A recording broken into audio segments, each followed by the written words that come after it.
Legends, myths, Sasquatch, the Yeti, Loch Ness Monster, and Anthony Kim. All topics to be talked about, I'm sure, this week. We've got that. We've got Charlie Woods. We've got Jake Knapp down in Mexico, Siesta. And I am Alan Depew, and I am joined by our panel this week with a legendary group of guests and hosts. Legendary because he is the 2024 PGA Teacher of the Year from Vanderbilt Legends Club, Joe Hallett. Welcome, Joseph. Thanks for having me on. I appreciate it. Absolutely. You'll notice I occasionally work in these segues using keywords there like legends. Also legendary, Mr. Little Linksters himself, also noted our author, Brendan Elliott. As always, a pleasure, sir. Good evening. Good evening as well. And he's ever present, Mr. Q Mixers himself, Andy Hydorn. Yes, the Iron Man. Ready to bestow upon us right out of the gate, Andy. It's that time. Give us the live report. The live report. Starting with that. Wow. An entire show all by itself. But it really is, because let's be honest here. Anthony Kim, I'm serious. It's surreal, his disappearance from the tour, from golf world. The legendary mythical appearances at money games where he rattles off 12 birdies in Las Vegas. And, he literally is Bagger Vance. Randolph Juna, and suddenly he's back for $7.5 million. Yep. Well, I certainly have my negative role to play here that I'm more than happy to play. Where is Christian? I do believe that there's quite a bit of legendary exaggeration that's begun to go on with Anthony Kim, and I think he's another example of one of those guys that's not cut from the cloth of your standard prototypical PGA Tour player, and that's why a lot of people like him. One of our past guests, Mr. Austin Eaton, played him and beat him in the U.S. Amateur at Marion. Mm-hmm. I've got some friends here in Houston who actually were on his golf team with him at the University of Oklahoma, and let's just say that his unorthodox appearance is also true in the way that he kind of carries himself and behaves, on and off the golf course. But I do feel like it's definitely injected some kind of electricity into live this week, which I think they need. And I think it'll be really interesting this week. And shall I throw out the Quiet Please prop bet of the week right now? Yeah, well, no, not at the moment, because I'm going to give you a chance to take a breath, right? Okay. Because I'm sure you got more you can keep going with. But I'm going to throw it over there to BE, and I got the question. Cutting edge technology right here, right? Up to the minute. We posed on our Quiet Please Golf Podcast Twitter, X account, my bad. A cutting edge question: will AK's return to golf this week make you want to watch live golf more? 20% yes, 60% no, 20% said yes, then no, I hate live. Well, now that it's on the Caffeine Network tomorrow, I might as well tune in, I didn't. Andy said appearance, and I'm not going to lie to you, B. I'm a little. I mean, I know we all age, but my brother did not age very well. No. Yeah. And it was funny. One of my students tonight goes, "Who's Anthony Kim?" So I had to explain who Anthony Kim was, and I had a hard time explaining. Like you had kind of pointed out in your opening, he is kind of this mythical beast for a lot of people. And then I watched the clip on the way home, note to every listener, don't watch YouTube when you're driving home. But I watched the clip of him. Was it the practice round or something where he hit a tee ball and he asked if he could get a mulligan? Did you guys see that? Anybody see that? No, And he I was didn't wearing see a that one. he was wearing a t-shirt. a white t-shirt. Yeah. Yep. So I The will space not, for rent. correct. I will not be tuning in. But I may look at some of the clips after the fact. If he plays well, which we've already had our side discussions in our group text, but if he plays well, I think that might kind of raise some views maybe later on down the road. So Joe, Legends Golf Club there in Nashville is a pretty nice place. It's fun. Do you think they're letting Anthony Kim tee it up in terry cloth shorts and a white t-shirt? I'm not even happy about cargo shorts, but I might back the conversation up a little bit. Oddly, we had a Corn Ferry Tour event that was at another course very close to where we are, the Grove, and the people at the Grove got all excited, and now they're having a live event, and I can assure you the tour won't go anywhere near there for more than one reason. But so people in the Tennessee, Franklin, and Nashville area get a chance to see Anthony down here. But can I throw this out for maybe some of the people that don't know all the history of this? I'm going to kind of tell you that I think Anthony Kim was the first guy to make a live move, if you really think about it. Ooh, Because I like with his this. injury, he Yeah. had the opportunity to cash in on $10 million of insurance. And that stipulation was he couldn't play any tour, the European tour, the Australian tour. And I'll be darned, they didn't have the live tour listed at that time. So God bless him for he may have double dipped into the live if that's even humanly possible at some point. That is But 18th That tee worthy is- right there. I Yeah. like that. That and is it's 18th tee worthy. his his instructor Adam Schreiber, who's been with him forever, is a really good guy. His nickname is Caveman, and Adam's he's a breed apart, and he got Anthony to do things in a swing, and he's always raved about the natural ability that Anthony brought to the tee. It's like you ask this kid to do something, and two swings later, not only is he doing it, it's memorized, and he just moves along. So it'll be very interesting to see. But it's kind of you kind of think about all that monetary stuff in there, and you're like, well, he might have been the first guy to sign up. Well, Joe, I'm glad you brought that up, because that's the question that I've been trying to figure out is how is this all going to shake out with that policy? And he may not even need it, because there hasn't really been too much talk on what they're paying him, but it's going to cover that and more. So Yeah, I thought it was reported 7.5 million signing. was it I think so. Yeah, but 7.5? doesn't that mean he's 2.5 in the hole then? Because he's gotta pay back that money. No. was- If Joe is right, if they specifically listed all on the Lloyd's of London, if it specifically listed all those tours, Live's not one of those tours. Yeah, and I don't know that for fact, but you have to surmise at some point. I would. They Yeah, it even- makes sense. Yeah. They even probably had, and this goes back to our generation, Jets, is John Benda and the Asian tour at some point, know. And so it's kind of interesting, but it is neat to Hell, it see was him. probably still called the Ben Hogan Tour at that point. Yeah. Exactly. So it's interesting, but it is kind of neat to see how the game may reiterate, and like you said, it's people going, is that who I think it is? All right, so each of you three are far more accomplished in understanding the golf swing than I.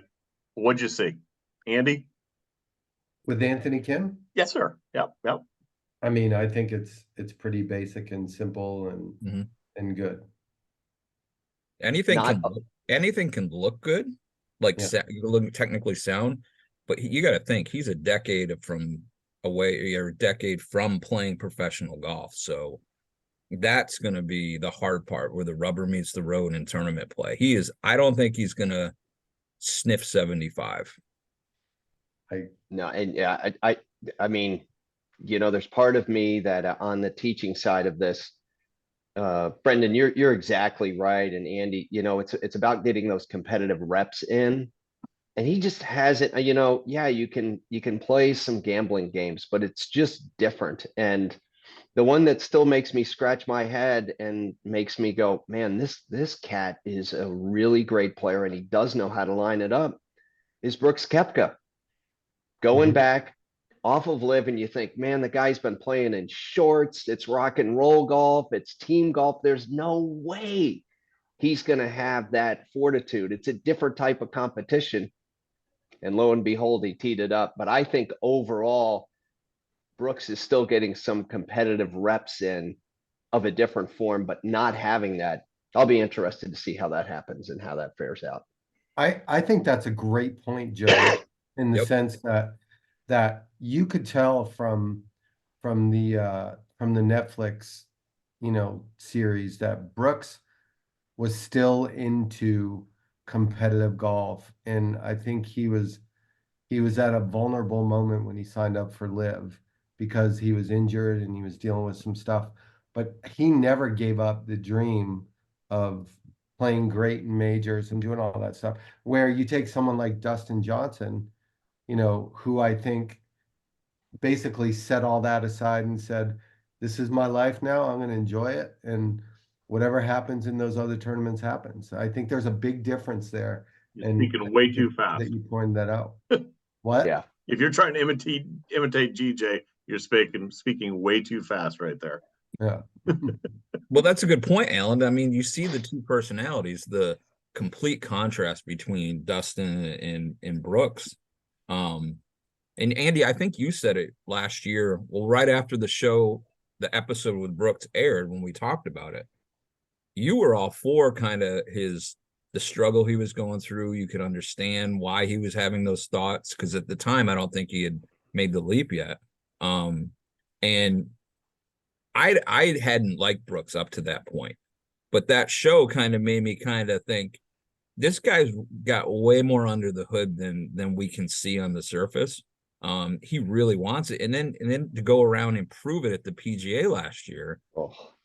I mean, he was just as strong, if not stronger, and even at the Masters too. But I was going to say he should have won. He probably should have won both of those. Right. Matches. Right. Yep. Yeah. But he's a different breed, man. Like Joe said, he's a totally different breed. And DJ is on a vacation right now, and he's playing golf with his buddies, and that's it. Jumping off the top deck of the party barge. Exactly. Oh. All right, Andy, we're back to it. What was the betting line? Because I was bold. I was aggressive. I put the chips. Well, then again, I put the chip. I predicted Charlie was going low also, but we'll get to that in a minute. So our quiet please prop bet of the week is Anthony Kim over under finishing in the top 25. Is he in the top 25 or is he not? Alan, what's your pick? Oh, I'm shocking. He's shocking the world. He's going 15. I got to say top 25 because I don't think he's going to try and pull any miracles off. He's just going to hit some standard golf shots, and if he rolls a few putts in. And my rationale is he's the only one out there with something to prove. That's true. So I said in our text earlier this week that I said he would make the top 25. I thought you said DFL. And then I just said that he won't sniff 75. Well, we're talking live, so he could shoot 75 and still break the top 25. No, sir. That's not the way those leaderboards go. I know. But I'm going to say no. He would be starting on hole number 12 then today. I'm going to say no. Is that the one with the windmill? Is that the 12th hole? In the pure spirit of NFL Live, we have two that are taking the under and two that are taking over. And we got to page over to the cameraman to go, Bear, what are your picks? Yeah, exactly. Exactly. I think there's no way he sniffs top 25. I mean, like look at Will Zalatoris. Okay. So Will didn't take 11 years off. He took 1 year off. His first few events, he was shooting telephone numbers. Yeah. He's quickly gotten himself back into form. But to Joe's point, it's not about technique. It's not about what your swing looks like. It's about those competitive juices and like just dealing with the ultimate anxiety of teeing it up for pressure and having to count them all, and that just doesn't reveal itself in one day. No. You know, you got to get back used to that. But Andy, does not have to play this week with the pressure of the team event. Alan, you're such a pointed comment. I am on point tonight, Andy. I'm just 100%. That is really good. I rest my case.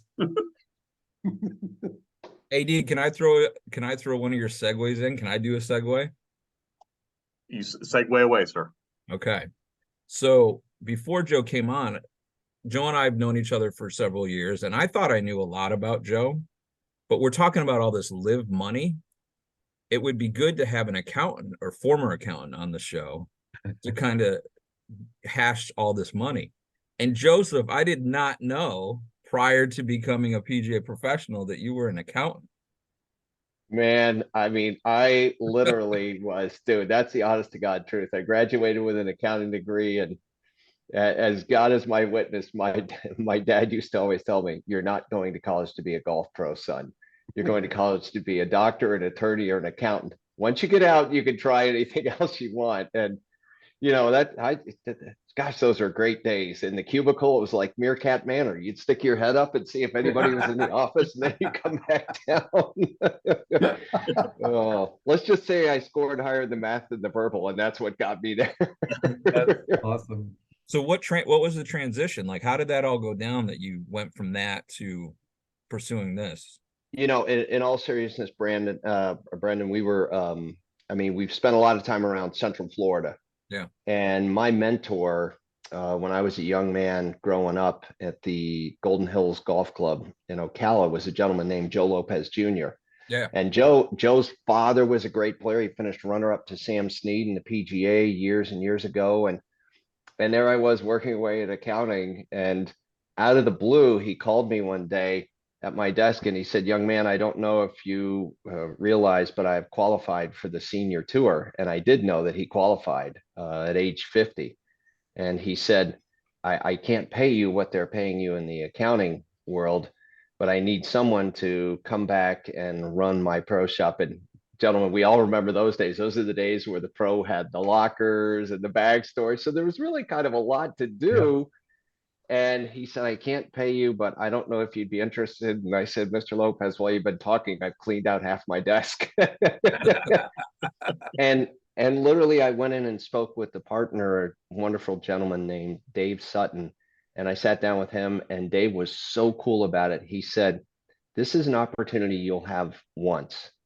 And he said, I'm 110% behind it. And you had a job here, and you will always have a job here if you want to come back. And Dave Sutton and I maintained contact for years and years and years and years after that. So yes.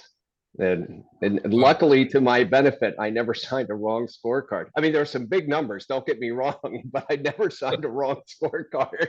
You wouldn't hear the end of that if you did. Oh. So yeah, somehow that transition, just the right call at the right time. And man, it's this business and this game has been a blessing ever since. It really has. And I knew you, I first met you.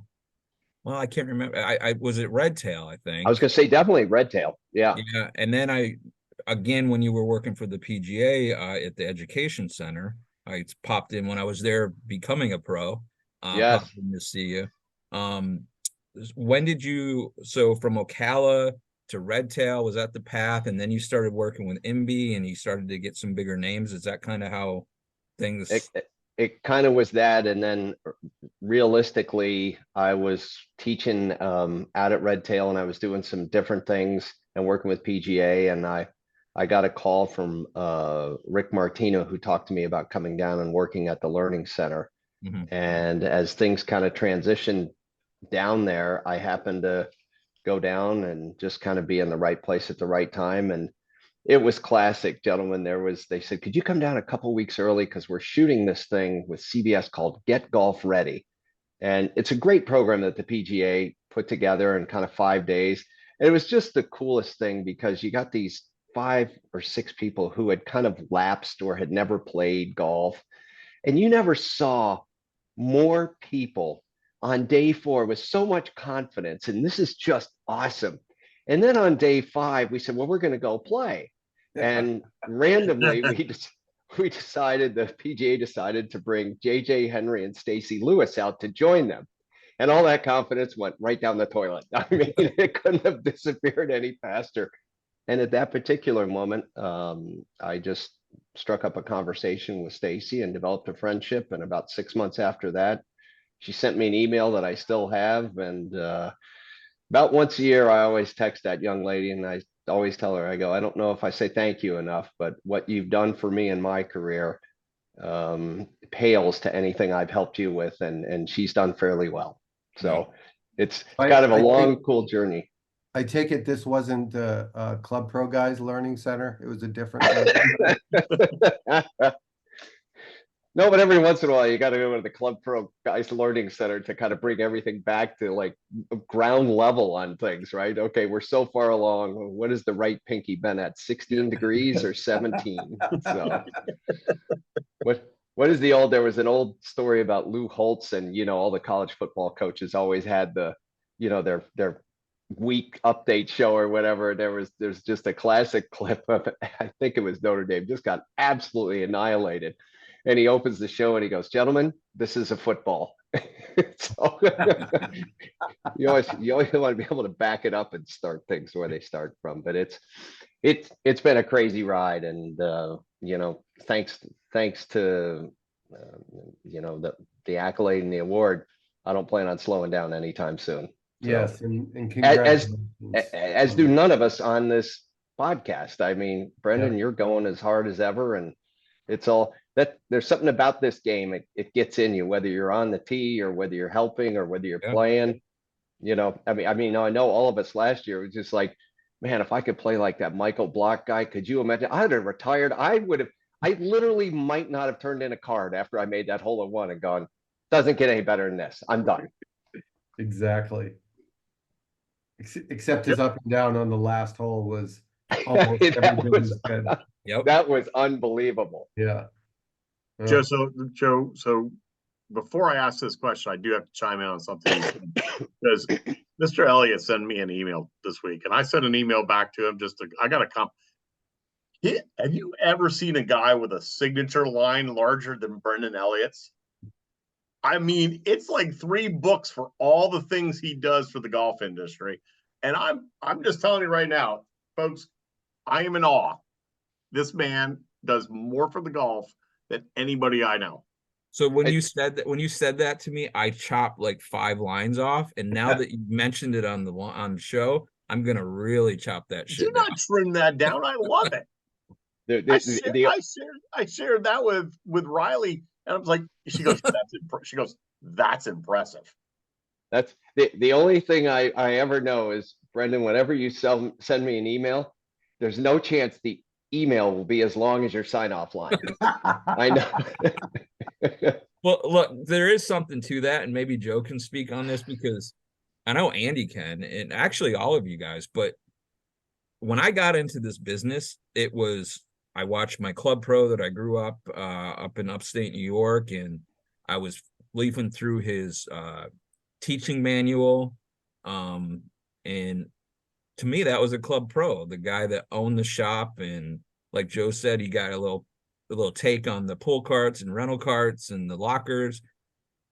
And since getting into the business, it's just the people are fantastic. But because of that, if you really kind of try to go one route, I don't think you possibly can if you want to stay relevant in this business. So I just got really comfortable with doing uncomfortable things. Like, I wasn't a teacher when I got into this business. And I found later in my career that that's what I loved. And I didn't know that when I first started. And I'm not like Joe. I didn't come into this business with something else as my career path. So this was everything.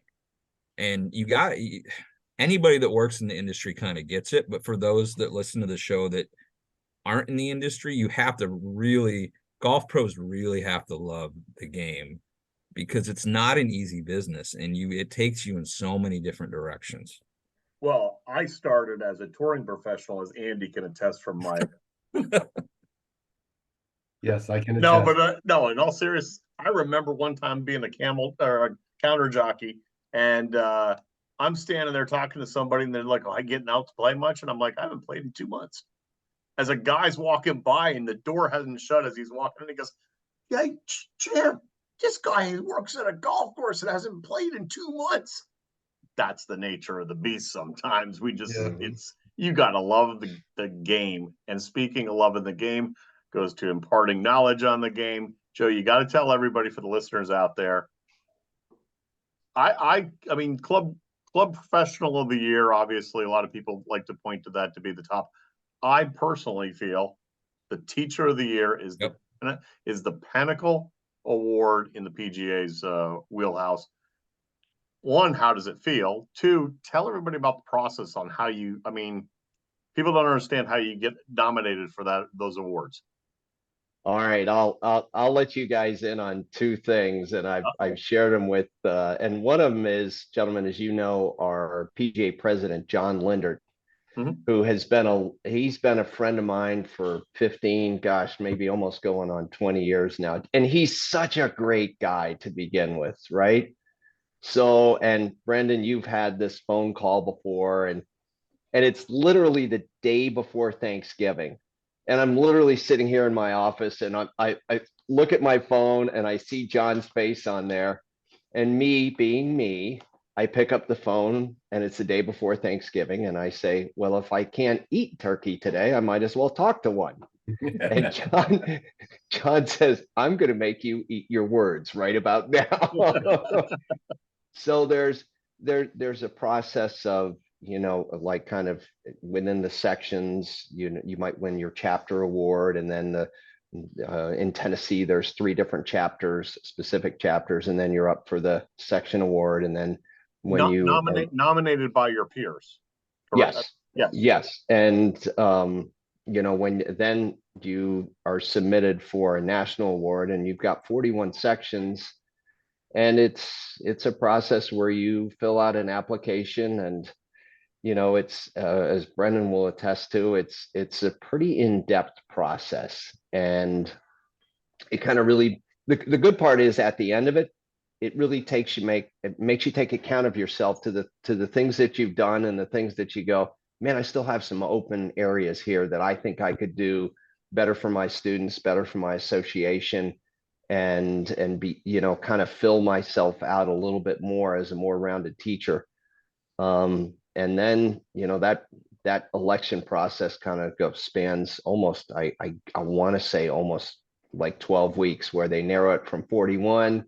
They basically, it's kind of half-life of uranium, right? And then it goes down to kind of 20, and then it goes down to 10. And then if you're lucky enough to make it towards the final 4, it's kind of like March Madness, right? It's out of the final 4, the Elite 8, and then basically then you really have to kind of do a little bit more of an in-depth process. And I mean, I will tell you, it left me absolutely speechless. And on a very, very personal level, Brandon, the first guy I called was Joe Lopez.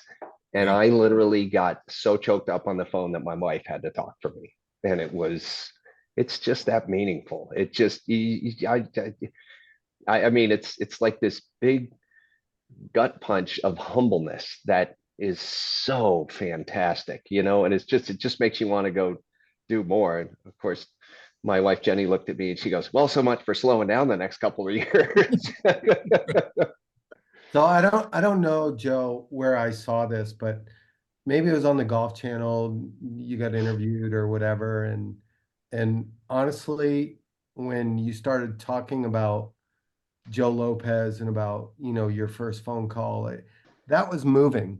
because it really stuck with me that, you know, and Brendan, kind of to what you were saying too, the golf profession is really about what you make of it. Right. You know, I mean, you get to be a member of the PGA by doing the things that you need to do, paying your dues, but then at the end of the day, your success is what you do with it. Like you can teach, you can write, you can merchandise, you can manage. Like there's so many things you can do inside of that bubble of the PGA of America, and to be able to ascend to that level in one of those things. And I agree with Brendan. I think, to me, when I think of PGA of America, teaching is first. You know, that's Yeah. always been the number one function of PGA of America. And for you to ascend to that spot and to have the humility of understanding where it all came from, that was moving to me to watch that. And It's, no, I I can't mean, congratulate you enough on that.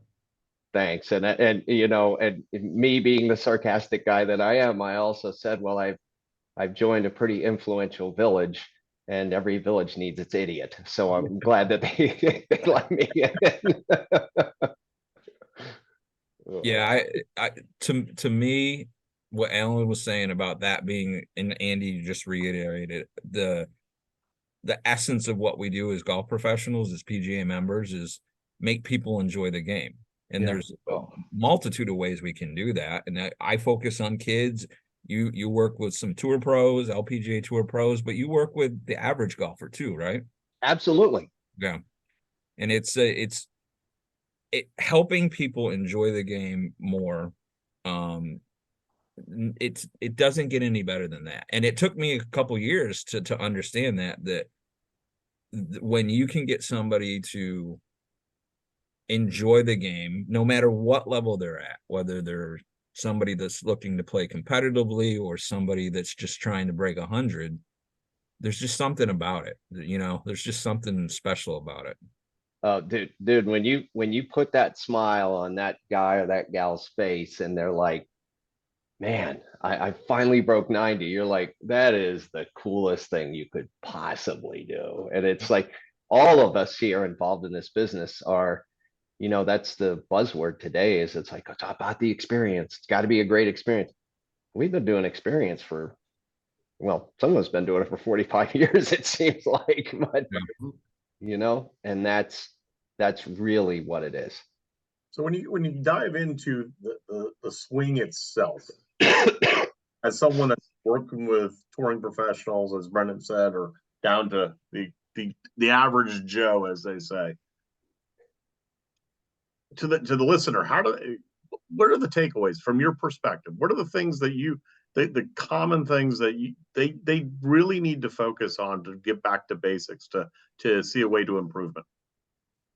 Man, honestly, I think okay, the beginner and the novice, they eat up the fundamentals of the game because they want to get that part right. And they just, you know, hopefully their PGA professional has kind of showed them and gone, this is really important, man. Like Harvey Penick was 90 some odd years old and he's still talking about the grip, right?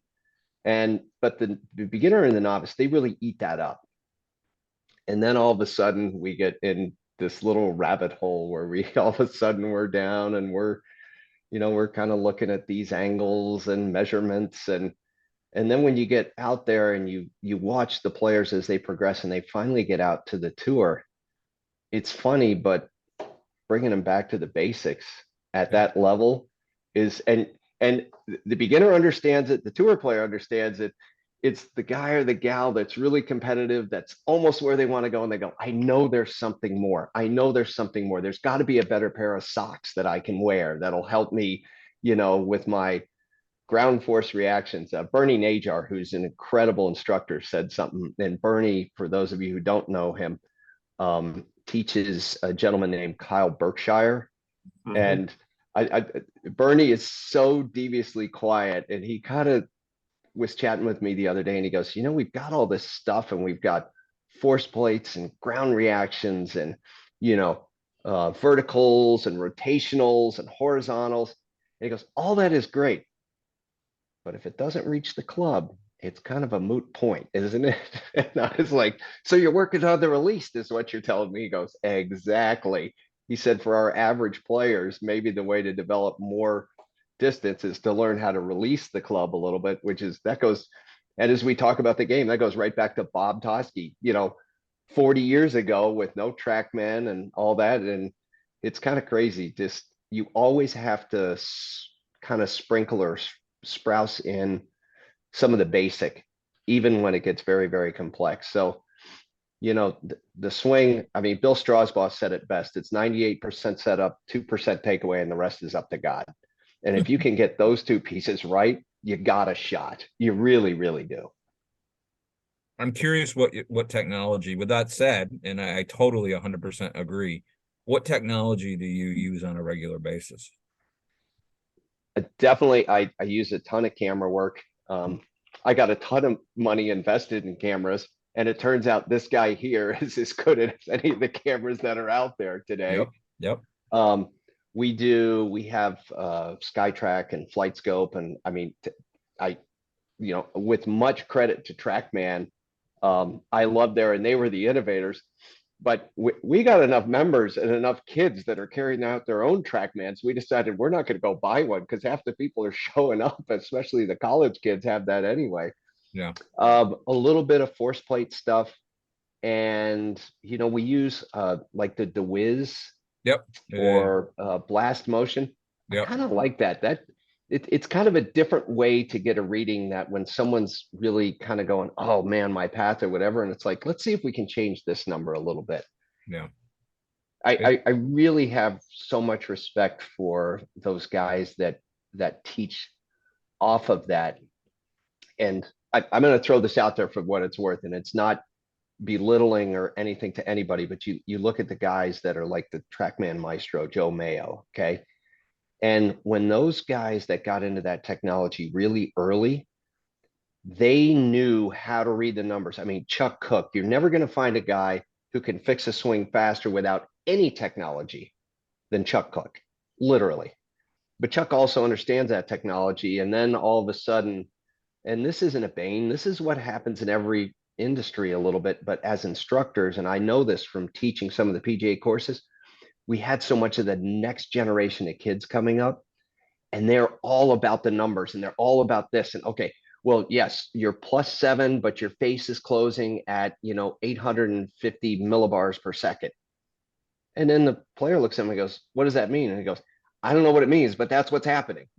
And then but now there's been that little lag where all of a sudden they go, oh my gosh, I'm just giving them the information, I have to give them the solution. Right. And we have a great instructor here in our section, Ben Pellicani, and he's a disciple of Mike Bender.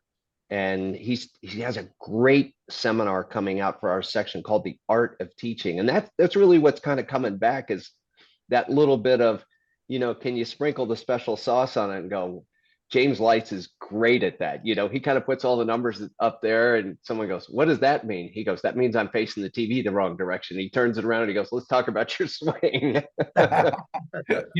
Joe, what you're basically saying and this is something I'm so proud of, because you might be the first year that they changed it. Maybe it was last year, but the award has coach in the name, right? Yeah. Yeah. And we lost that for so long, like as you're talking about, that the most important thing that we do isn't necessarily the instruction, it's the coaching piece.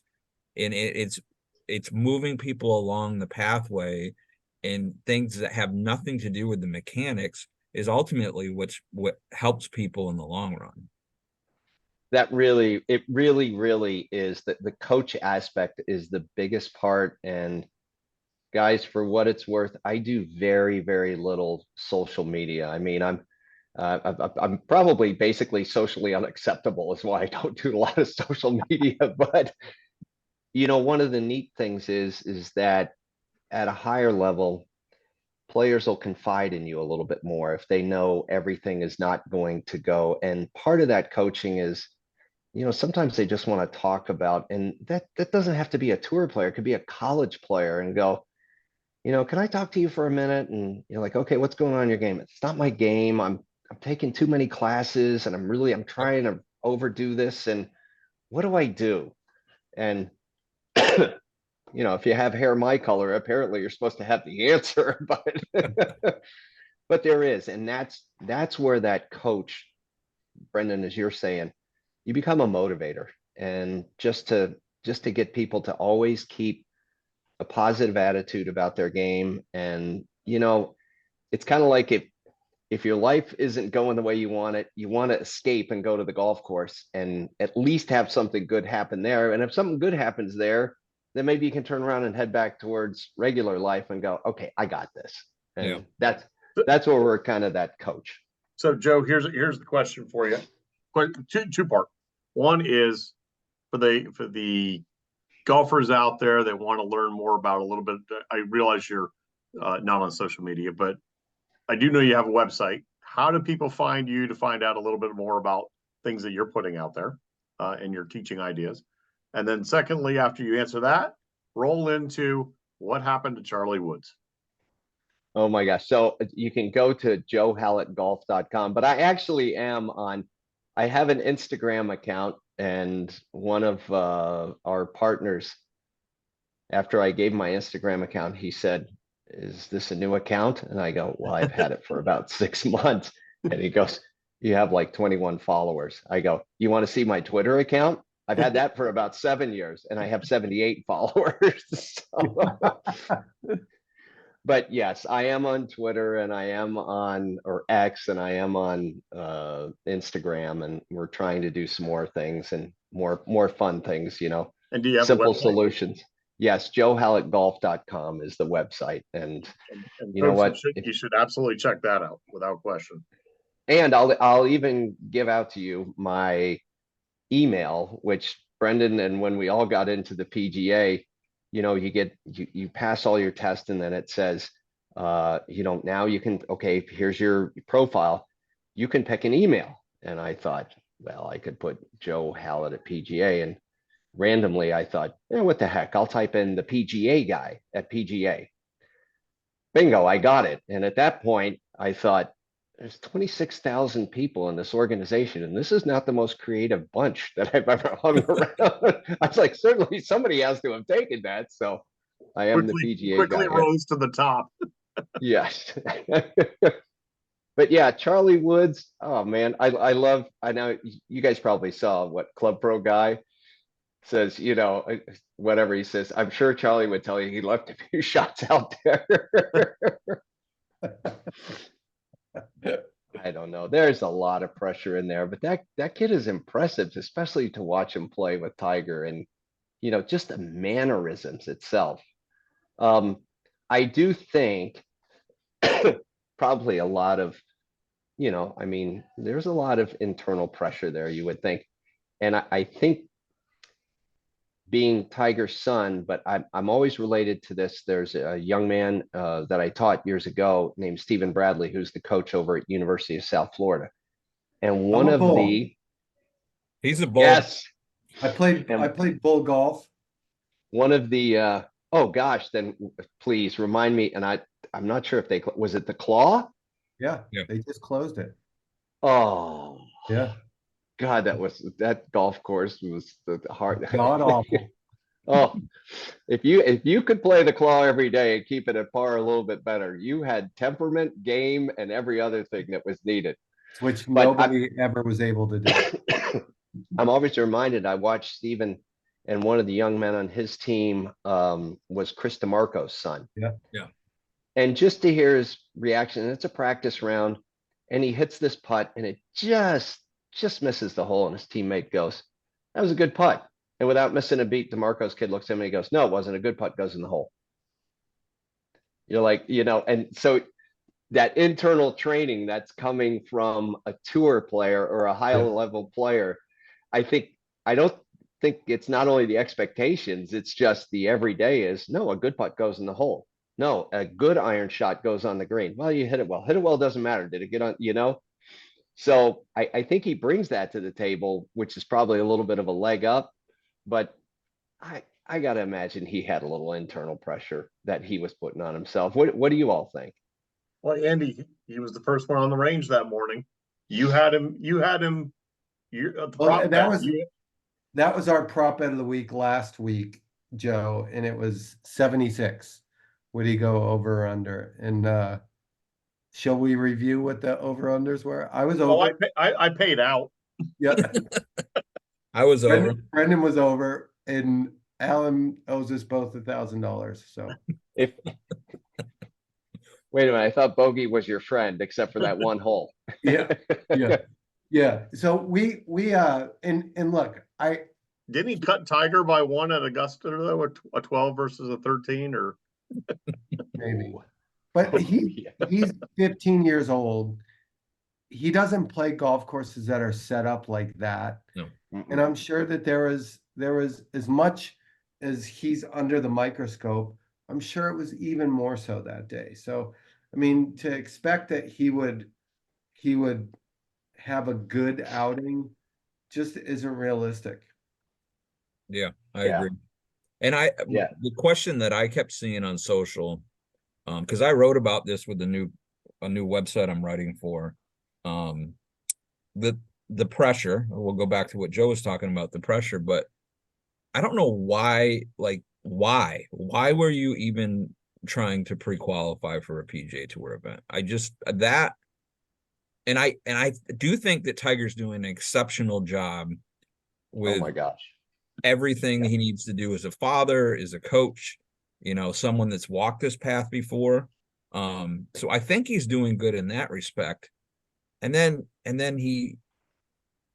whoever made the decision for Charlie to play in this, that I started to scratch my head at that point. That's where But think about this, Brendan. Next time he tees it up to qualify won't be his first time. well, that's true. Yeah. It'll be his second time. He'll have experience under the belt. And it's all that building blocks of experience, right? So Yeah. I don't think there's anything wrong with having that happen like it did last. so forgive me if I call out. I think it's the South Florida PGA, but they were not prepared to protect No. that kid. All 50, 100 people, women taking their kids out of school to get autographs, people chasing his golf ball into the woods, pushing up, asking for signatures in the middle of the fairway. That's absurd. Yes. My buddy Scott was there, but he was there watching Olin Brown Jr. Oh wow. Who was paired with him. But he left after 7 holes or midway through Charlie's 12 that he was making on the 7th hole. But he said it was a nightmare out there. Like it was out of control. Interesting. Anyway, where the crowds were a little less, but the golf was maybe a little better, was down Mythical way, where they were cracking Coronas, especially if you were Jake Knapp, Brendan. I love the story of this kid, and I wrote an article about this too. Like everybody was. Well, you look like you got a little bar neon light in the background. He might have been the guard in the door there for you.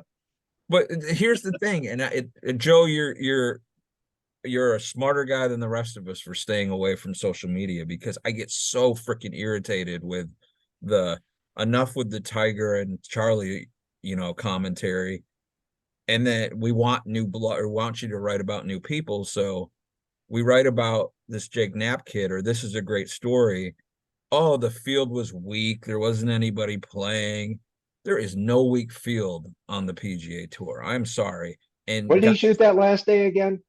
What did he have? 60. What did he shoot the final round? 62? Like 8 birdies, wasn't it, or something? It was amazing. It's just like, this story is just as important as Tiger coming back and making a cut on totally different levels, but it's just as important. So they should praise anybody that wins for the first time, regardless of the field strength. I hate that. That drives me crazy. Yeah, Well, go to the Amex and look at Nick Dunlap. Yeah. So Same thing. he had a 4-shot lead going into the last day. He coughs that up fairly quickly, but settles himself down to come back and win this thing. And you want to talk about field strength? Correct me if I'm wrong. Tony Finau, defending champion, plays amazing at that that place. He's in the field, so there wasn't a lack of players there. And Joe, how effortless is that kid's swing? Oh, oh. He's like, he might be, if he did that 23andMe, he may be in Ernie Els's family tree line at some point. It's amazing. It's, there's just, first of all, I mean, the effortlessness, but still to hit the ball, the distance these guys are hitting it is phenomenal.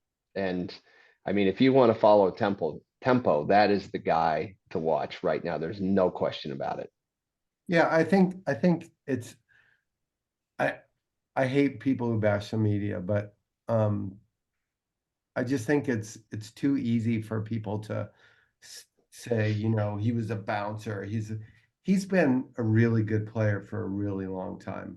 I mean, he played at UCLA. I mean, like let's not over exaggerate the point that someone dragged him out of, Charlie's bar on the corner and threw him on the first tee and he went and won. No, Andy, I referenced that because one, they're writing about it. Two, is part of his lore, history, his history, his lore. But three is just the level of perseverance, and that's why, to Brennan's point, it's a great story. This kid didn't give up. Right, but all I'm saying though is that it's not like he didn't have a lot of great golf behind him leading up to this and a lot of good training. I mean, I think Dana Dahlquist works with him, and he's just super impressive. And I think I'll save the rest of my commentary for the 18th tee. But well, hey, he's without question, he's hot, but not as hot as Joe's about to get. Yeah. Oh, so yeah. I'm gonna throw one thing at you before you grill me here, all right? And that is, and there's a funny correlation, but all the time you hear is, well, it's kind of a weak field. You know what the antithesis is of a weak field? You better make a boatload of birdies because you're not even gonna make the cut. You shoot 600 for 2 days, you're not gonna make the cut. So weak field, whatever you want to call it, that kid learned how to make a ton of birdies. And better yet, he learned how to collect himself back and go, I can still do this. On a 7,500-yard golf course. Yeah, it was a yes. Yeah. With jets taking off in the background. Yes. Okay. All right, Mr. Hydor. I feel the heat. Uh-oh. Joe Hallett, welcome to the Quiet Please Hang on. Back Nine hot seat. So it's a simple 9 holes of the back 9, question each hole. Yes, and sir. basically just answer whatever is at the top of your or the tip of your tongue and the top of your mind, and Rapid fire. no wrong answer. So what's your lowest 18-hole score? 65. Right, what are your 3 favorite golf courses you've played? The Wynn in Las Vegas. And I would say the Wynn in Las Vegas twice because it's just not supposed to be there. Nothing makes sense. And it's hard to rule out. You're going to laugh at this. The Cradle at Pinehurst. Oh, it's awesome. So much fun. I agree. What 3 courses that you have not played would you like to play? I definitely want to go to Bandon and experiment and just spend the week there and see them all. I definitely want to go to Sand Hills, and there's probably another one on my list. I kicked a few bucket lists off a couple of years ago by going to Scotland, but I saw a few over there that I might want to really play more. So, nice. All right, we'll leave that at 2. But this one we're gonna keep at 3. So name the 3 best golfers of all time in no order. 3 best golfers of all time. Nicklaus obviously has to be on there. One who always amazed me for consistency, Dr. Gil Morgan. Wow. The man was a fairway and green hitting machine.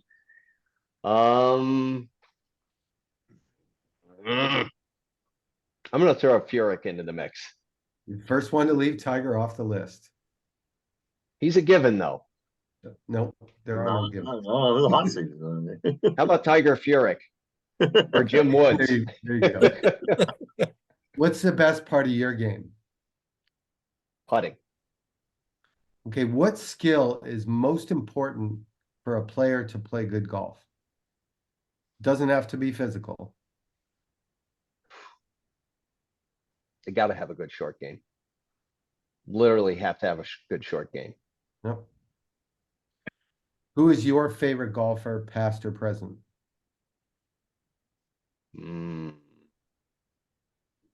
I love the Big Easy. I really do. Yep. Quickly describe, this is my favorite question. Quickly describe the best shot you've ever hit, time, place, situation. I'm debating which one I'm going to tell you about. Let's just say it was at Furman University on the 8th hole during a qualifier where I bladed my 8-iron over the green into the woods, chucked my 8-iron into the bushes to the side of the tee, and then I grabbed my 9-iron out and made a very unusual par. And you knocked it in the hole. That's yes, awesome. and I was not going to look for that first ball. It was lost, period. And your partners went, oh, I think I see it. Yeah, get away from there. Okay, what do you cherish the most about the game of golf? Oh, those random experiences with your friends. And it isn't so much about the score. It's generally about a shot that they hit that you can recall 20 years later and go, you remember that 3-wood you hit on 16? That's still one of the greatest shots I've ever seen. Awesome. Okay, 19th hole. How many holes in one do you have on your record? On my record. So you can't count that par I made, huh? No, that doesn't count. You got to write one on the card. I believe my count is 5. All right. If I'm not incorrect. It is 5. And can I tell you about probably the funniest one?